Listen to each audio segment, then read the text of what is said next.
نهاية مأساوية لبحث دام أيام.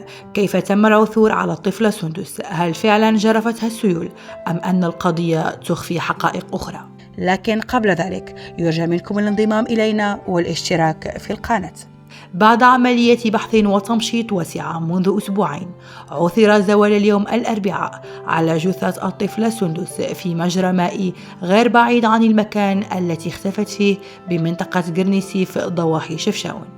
وتعود تفاصيل الواقعة إلى يوم 25 فبراير الماضي، حين اختفت سندس البالغة من العمر نحو 2 من حي قرنيسيف بمدينة شفشاون، وما خلف حالة استنفار واسعة بالمنطقة، حيث بشرت السلطات عمليات تمشيط موسعة شملت الحي الذي تقطن به الأسرة وعددا من المناطق المجاورة.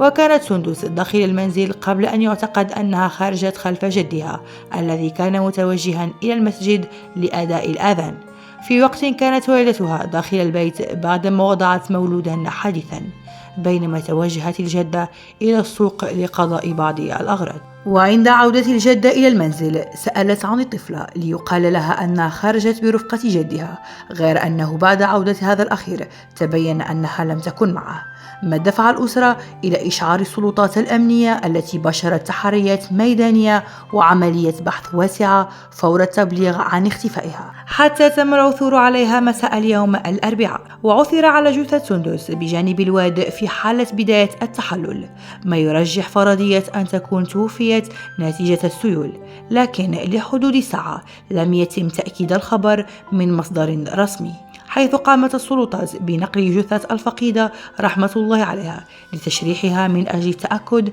من سبب الوفاة، وأن لا تكون سندس ضحية جريمة قتل من قبل جهة معينة وتم رميها في الوادي.